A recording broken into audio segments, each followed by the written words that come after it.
So today's video is going to be all about the shelf behind me. I'm currently just sitting up on my counter, but I wanted to show you guys this really cute farmhouse cottage style shelf. So this used to be an old white cabinet, just a regular cabinet that I used to store my spices in. Well, I've been meaning to remove it and to put a cute peg rail shelf in place of it to store some of my pretty dishes, cutting boards. So today I'm going to show you how we did this shelf.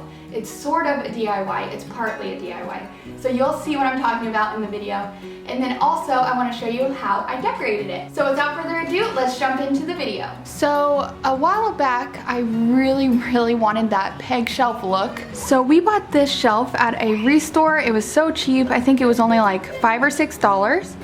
And at the time I was so desperate for a peg shelf, so I was willing to just pick that one up without checking the measurements. Well, it was way too big for this spot here, and so since I knew it wouldn't fit, I was just like, you know what, let's put it up on the window. It's a different look and it's still kind of cool on my window, but I still always think, man, I would rather have one over here in place of this cabinet. So I just ordered one off of Amazon and it actually fits this size perfectly. So I want to have my husband take this off, repaint the back.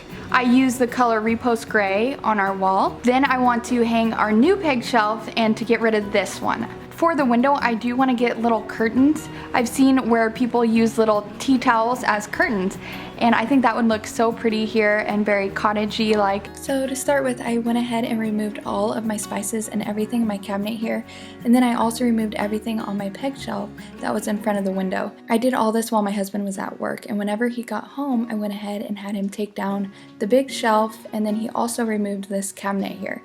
It was actually really simple. He just had to unscrew it, and then I went through with some mud putty and filled in all the holes.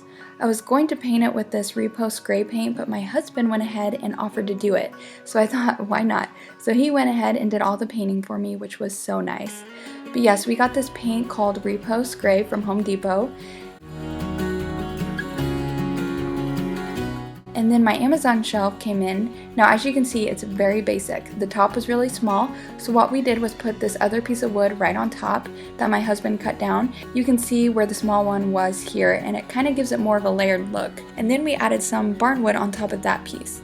As you can see here, it matches our dining table perfectly with the white bottom and then the barnwood on top. We went ahead and polyurethane the top as well so that it matches perfectly. This is why I said the shelf is partly a DIY. So to start decorating, I went ahead and used this Cozy White Cottage sign that I picked up from Liz Marie Galvin's online shop. I also added in these plain white little plates I picked up from a thrift store. I added this little Rae Dunn picture. I just simply turned it around to give it more of a simplistic look. I also recently picked up this really pretty galvanized picture. I just thought it would be a nice different color and just different texture. I also picked up this dome at a thrift store for super cheap.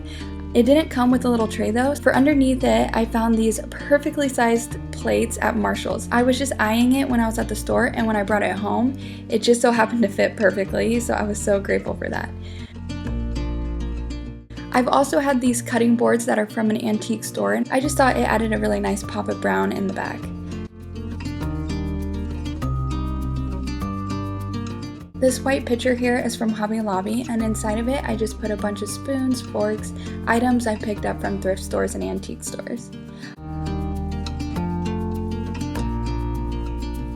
I also took these little bowls from Rae Dunn and turned them around as well. I think they look really pretty just stacked up like this.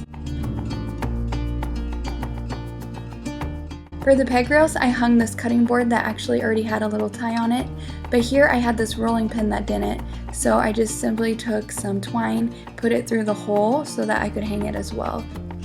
I did the same with this little strainer that I picked up from a restore.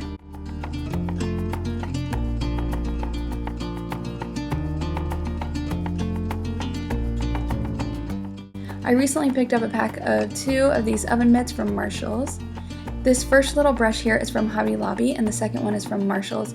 It's really convenient having them hung right here so I can use them at any time. I also got this cheese grater recently from a thrift store. This Let's Stay Cozy tea towel is so pretty. I also picked it up from Liz Marie Galvin's site last year. I just put the little tie on the towel right over the hook and then wrap it once over that. And then I put this Ray Dunn picture over the top to finish the look. I love how collected and effortless the look of this shelf turned out.